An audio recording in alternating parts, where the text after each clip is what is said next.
SMS శివమలాల snippets అంటూ ప్రతిరోజు చిరంజీవి గారి గురించి ఒక చిన్న కథ చెప్తున్నాను.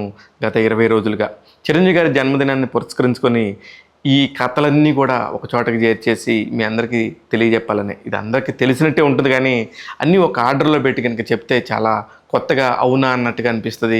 మళ్ళీ ఒకసారి మీ అందరికీ గుర్తు చేసినట్టు ఉంటుందనే ఉద్దేశంతో ఈ కార్యక్రమం చేయడం జరుగుతుంది. ముఖ్యంగా ఇంకొక 2 డేస్లో మన చిరంజీవి గారి పుట్టినరోజు వచ్చేస్తూ ఉంది. మెగాభిమానులందరూ కూడా ఎంతో ఆతృతగా ఎదురు చూస్తున్న ఈ సందర్భం మీకు కళ్ళ ముందు చెప్పేటట్టుగా నేను చేస్తూ ఉన్నాను. ఇకపోతే ఈరోజు ముఖ్యంగా అవార్డు గురించి నిన్న చెప్పాను, ఫిల్మ్ఫేర్ అవార్డుల గురించి. ఈరోజు నంది అవార్డుల గురించి మాట్లాడదాం. చిరంజీవి గారికి చాలా కమర్షియల్గా పెద్ద పెద్ద హిట్లు ఉన్నా కూడా ఎప్పుడు ఎందుకు నంది అవార్డు రాలేదనే ఒక మీమాంస నాలో ఉండేది. అలాంటిది ఆ మీమాంసని బ్రేక్ చేశారు దర్శకుడు కె విశ్వనాథ్ గారు.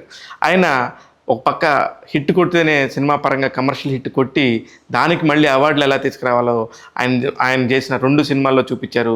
చిరంజీవి గారికి ఆ అవార్డులను కూడా బహుకరించారు.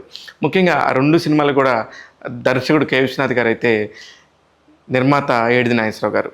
పూర్ణోదయ ఫిల్మ్స్ పథకంపై ఆ 2 సినిమాలు వచ్చినాయి. ఇంకొక సినిమా, 3వ సినిమా కూడా ఉన్నది. ఈ 3 సినిమాలు ఏంటి, అటు కథా కమర్మేష్ ఏంటని ఇప్పుడు చెప్తాను. మొదటి సినిమా స్వయం కృషి. ఆ తర్వాత ఆ స్వయం కృషిలో మనందరం గుర్తు చేసుకుంటే ఎంత మంచి పర్ఫార్మెన్స్ ఉంటుందో సాంబమూర్తి క్యారెక్టర్, అలాగే అపద్బాంధవుల్లో కూడా సాంబశివగా ఉన్న ఆ క్యారెక్టర్, రెండిట్లో కూడా చిరంజీవి అద్భుతంగా నటించారు. చిరంజీవి గారు నటించిన నటనకి కాను ఆ 2 సినిమాలకి నంది అవార్డు లభించింది.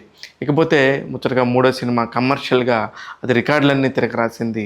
దర్శకుడు బి గోపాల్ ఆ సినిమాని దర్శకత్వం వహిస్తే సి అశ్విని దత్ గారు ఆ సినిమాని నిర్మించారు. ఇకపోతే చిన్ని కృష్ణ మాటలతోనే ఒక్కసారిగా ఆ సినిమా అంతా కూడా నెక్స్ట్ లెవెల్కి వెళ్ళిపోయింది.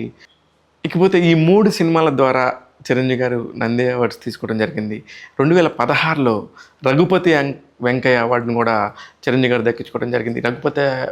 రఘుపతి వెంకయ్య అవార్డు అనేది చాలా prestigious award in film industry, Tollywood film ఇండస్ట్రీకి చాలా ఇంపార్టెంట్ అవార్డు.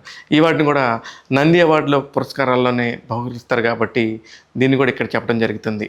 ఈ రకంగా నంది అవార్డుల పరంగా ఈ చిరంజీవి గారు ఏమేమి అవార్డులు తీసుకున్నారు అనేది మరొకసారి మీ ముందుకు తీసుకొచ్చాను. నేను మీ శివ మల్లాల.